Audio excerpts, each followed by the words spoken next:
జాతీయవాద జర్నలిజానికి అసలైన వేదిక నేషనలిస్ట్ హబ్ ని సబ్స్క్రైబ్ చేసుకోండి. నోటిఫికేషన్స్ కోసం బెల్ ఐకాన్ పై క్లిక్ చేయండి. అయితే తాలిబాన్ ప్రభుత్వం ఏర్పడిన తర్వాత ఏ రోజు కూడా ఆ ప్రభుత్వాన్ని గుర్తిస్తున్నట్టుగా మన భారత్ ప్రకటించలేదు. కానీ ఇప్పుడు వాళ్ళతో ఒప్పందం కుదుర్చుకున్నారా లేదనే దానికి కూడా దానికి ఏం ఎవిడెన్స్ ఏం లేదు.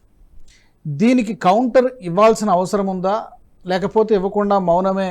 ఎందుకంటే ప్రపంచ దేశాల ముందు ఏ విధమైనటువంటి మెసేజ్ వెళ్తుంది? తాలిబాన్ అనేది మన ఉద్దేశం ఏంటంటే అది ఒక ఉగ్రవాదులు, వాళ్ళు ఒక ప్రజాస్వామికంగా ఏర్పడినటువంటి ప్రభుత్వం కాదనేది ఒక అభిప్రాయం. ఏమైనా కౌంటర్ ఇవ్వాల్సిన అవసరం ఉందా? అంటే సారా ఆడమ్స్కి కౌంటర్ ఇవ్వాల్సిన ఆవశ్యకత లేదు.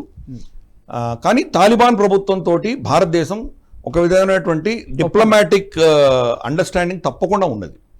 మనము వాళ్ళు తాలిబాన్ టేక్ ఓవర్ చేసిన తర్వాత ఒక సంవత్సరం ఆగిన తర్వాత మన టెక్నికల్ టీం పంపించాము. అక్కడ మన అంబాసిడర్ని పంపించలేదు, వాళ్ళని రికగ్నైజ్ చేయలేదు. కానీ టెక్నికల్ టీంని పంపించాము. ఎందుకు పంపించాము? అక్కడ ఉన్నటువంటి వ్యక్తులు భారతదేశానికి రావాలంటే వీసాలు ఇవ్వాలి. వాళ్ళకి వీసా లేకుండా ఎలా వస్తారు? For instance Afghan cricket team ఉన్నది, వాళ్ళు భారతదేశానికి రావాలంటే ఎలా వస్తారు? లేదా ఇంకేదైనా స్పోర్ట్స్ టీమ్స్ ఉన్నాయి, లేదా ఇక్కడ చదువుకుంటున్నారు, వాళ్ళ పిల్లలు చాలామంది మన భారతదేశంలో చదువుకుంటున్నారు. వాళ్ళ పరిస్థితి ఏంటి? వాళ్ళ ఇంటికి వెళ్ళి మళ్ళీ తిరిగి రావాలంటే వీసాలు ఎక్స్పైర్ అయితే పరిస్థితి ఏంటి? మెడికల్ విషయాల్లో వాళ్ళు వస్తారు ఇక్కడికి, వాళ్ళ ఆరోగ్యాల కోసం వస్తారు. ఇటువంటివి చాలా ఉంటారు. వాళ్ళకి మరి వీసాలు ఇవ్వాలి, వాళ్ళని స్క్రీన్ చేయాలి, ఇవన్నీ అవసరాలు ఉన్నాయి. ఇంకొకటి, అక్కడ ఉన్నటువంటి ప్రజలకు మనం ఎప్పుడూ మద్దతుగా నిలిచాం. మనం అక్కడ ఒక హాస్పిటల్ కట్టించాం, ఇందిరాగాంధీ హాస్పిటల్ కట్టించాం మనం. అలాగే సల్మా డ్యామ్ మోదీ గారే వెళ్ళి స్వయానా ఇనాగ్రేట్ చేసి వచ్చారు. పార్లమెంట్ బిల్డింగ్ మనమే కట్టించాం, లైబ్రరీ బిల్డింగ్ మనమే కట్టించాం. ఆ హాస్పిటల్కి రన్ చేయడానికి దానికి కావాల్సినటువంటి సామాగ్రి మనమే సప్లై చేస్తున్నాం. కాబట్టి ఇటువంటి చాలా ఉన్నాయి. వాళ్ళ ఎన్నో రోడ్స్ మనం వేసాం, హైవేస్ మనం వేసాం. దాంట్లో ఏమైనా అవసరాలు ఉంటే దాని అవసరాలు ఉండొచ్చు, దానికి విషయం ఏమైనా చేయొచ్చు. అలాగే వాళ్ళ ఆహార ధాన్యాలు సప్లై చేసాం. మనం పంపించినటువంటి గోధుమలు వాళ్ళని చాలామందిని ఆకలించి కాపాడాయి. ఎస్పెషలీ రష్యా నుంచి, యుక్రెయిన్ నుంచి గోధుమలు ఆగిపోతే భారతదేశం మనం వాళ్ళని ఆదుకున్నాం. మనం ఇన్ఫ్యాక్ట్ వాళ్ళు తాలిబాన్ స్పోక్స్ పర్సన్ ఇచ్చిన స్టేట్మెంట్ ఏంటంటే, పాకిస్తాన్ నుంచి మాకు ఏదో దానంగా ఇచ్చినటువంటి గోధుమలు మా పందులు కూడా తినవు, భారతదేశం నుంచి వచ్చిన గోధుమలు చాలా ఉత్తమ క్వాలిటీకి చెందినవి, కాబట్టి ఇది చాలా అద్భుతమైంది అని వాళ్ళు చెప్పారు. అలాగే వ్యాక్సిన్స్, కరోనా వ్యాక్సిన్స్ దగ్గర నుంచి ఎన్నో వ్యాక్సిన్స్ ఇస్తున్నాము, మందులు పంపిస్తున్నాం. కాబట్టి ఇవన్నీ చేయడానికి కోఆర్డినేషన్ ఉండాలి కదా. అందుకని మనం అక్కడ మన టెక్నికల్ టీం ఉన్నది.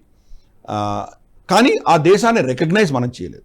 యావత్ ప్రపంచంలో, ప్రపంచవ్యాప్తంగా ఒక చైనా ఒకటే రికగ్నైజ్ చేసింది, వాళ్ళ అంబాసిడర్ అక్కడ పంపించారు. కానీ ఈవెన్ పాకిస్తాన్ కూడా రికగ్నైజ్ చేయలేదు. అటువంటి పరిస్థితి మరి భారతదేశం ఎందుకు రికగ్నైజ్ చేస్తుంది? ప్లస్ అక్కడ మానవ హక్కుల ఉల్లంఘన జరుగుతున్నది, అక్కడ స్త్రీల పట్ల అతి క్రూరంగా ప్రవర్తిస్తున్నారు వాళ్ళు. కాబట్టి రికగ్నైజ్ చేస్తే కనుక మనల్ని అందరూ ప్రశ్నించేటువంటి పరిస్థితి వస్తుంది. కానీ మన అవసరాలు, మన ఇంట్రెస్ట్ని కాపాడుకోవడానికి కోసం మనం చేస్తున్నాం. గతసారి తాలిబాన్ వచ్చినప్పుడు కంప్లీట్గా వాళ్ళు పాకిస్తాన్ బానిసలుగా వాళ్ళని ఒత్తాసు పలుకుతూ వాళ్ళ కోసం పనిచేస్తున్నటువంటి తాలిబాన్ గతంలో. ఇప్పుడు పాకిస్తాన్ అంటే భగ్గుమంటున్నటువంటి తాలిబాన్ కంప్లీట్గా పాకిస్తాన్ వ్యతిరేకంగా. తాలిబాన్లో స్ప్లిట్ ఏం లేదు. స్ప్లిట్ ఉన్నదో లేకపోతే, ఎందుకంటే ఏ కూటమిలో అయినా కొంతమందికి భావజాలాలు వేరేగా ఉంటాయి. పాకిస్తాన్కి సపోర్ట్ ఇచ్చేటువంటి వాళ్ళు కూడా ఉంటారు, ఉండరు అని మనం చెప్పలేం. కానీ ఆ దేశంలో పాకిస్తాన్ పట్ల వ్యతిరేకత చాలా తీవ్ర స్థాయిలో ఉంది. పాకిస్తాన్ ఏం చేసిందంటే గత కొన్ని నెలలుగా కొన్ని లక్షల మంది ఆఫ్ఘనీలు అక్కడ తాలిబాను తర్వాత యుద్ధాలు జరుగుతున్నప్పుడు పాకిస్తాన్లో వచ్చి శరణు తీసుకున్నటువంటి ఎన్నో కుటుంబాలని మళ్ళీ వెనక్కి పంపించాయి. చాలామంది అయితే పాకిస్తాన్లోనే పుట్టి పాకిస్తాన్లోనే పెరిగి ఆఫ్ఘనిస్తాన్లో వాళ్ళ జీవితంలో ఎప్పుడు చూడనటువంటి వాళ్ళు చాలామంది ఉన్నారు. గత 30 ఏళ్ళుగా ఇక్కడే ఉన్నటువంటి ఆఫ్ఘన్లు చాలామందిని వాళ్ళందరినీ పట్టుకొని తీసుకెళ్ళి అక్కడ డిపోర్ట్ చేస్తున్నారు. దానికి 2-3 చెప్తున్నారు. ఒకటి, మా దగ్గర అన్న పైసలే వీళ్ళని పోషించడానికి.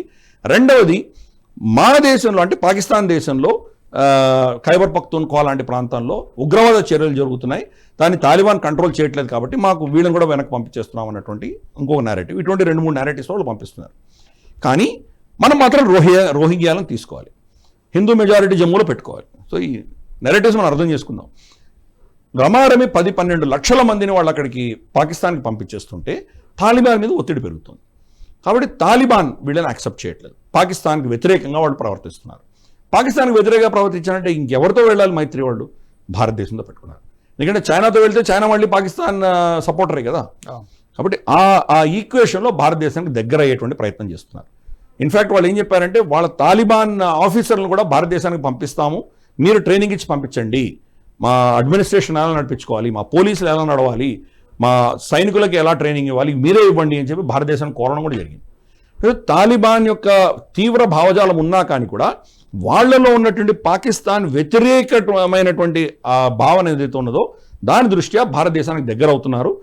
సరే, వాళ్ళకి మనం సాయం చేస్తున్నాం, మరి వాళ్ళు కూడా మనకు సాయం చేస్తామని వాళ్ళు వచ్చినప్పుడు మనం దాని సాయం ఎందుకు మనం వద్దంటాం మనం.